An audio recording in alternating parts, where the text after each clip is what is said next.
Écoutez, j'ai toujours travaillé en tant que médiateur social à la ville de Bémarou. J'ai été aussi président d'association. Écoutez, depuis cette affaire-là, je me suis enlevé de la présidence de l'association, puisqu'on a bien vu que le parquet de Pointe-à-Pitre a essayé de faire une corrélation avec l'affaire des grands frères et nos associations qui pourtant œuvrent pour la Guadeloupe jusqu'au jour d'aujourd'hui. Je suis toujours médiateur, mais plus président d'association. Votre témoignage à la barre a été très long, bien évidemment, mais vraiment empreint d'une émotion incroyable. Vous avez parlé avec votre cœur. Oui, totalement, totalement. J'ai parlé avec mon cœur.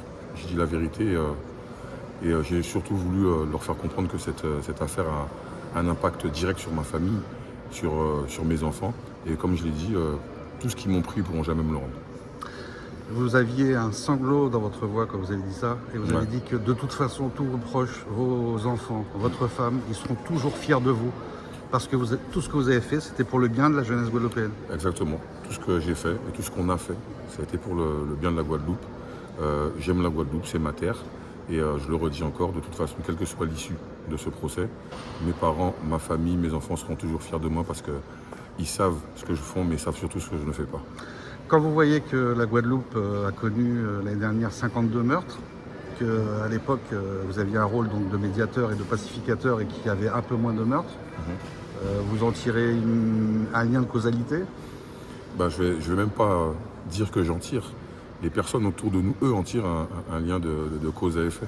Et je l'ai dit, une sociologue l'a répété et l'a martelé que depuis notre incarcération, les crimes, les meurtres ont doublé, voire triplé, parce qu'on faisait un vrai travail sur le terrain. Et ça, c'est une chose qu'on ne pourra jamais nous enlever.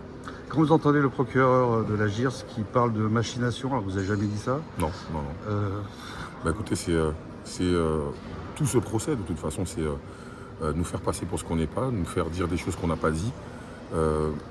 Donc voilà, c'est exactement ça. Donc on a encore la preuve aujourd'hui. Jusqu'à la définition même de grand frère, tout le monde sait que justement, si vous êtes des grands frères, c'est que vous montrez l'exemple. Exactement. Donc c'est bien pour ça que j'ai précisé qu'au sens littéral, je suis un grand frère et pas au sens que veut le faire croire le parquet de Pointe-à-Pitre.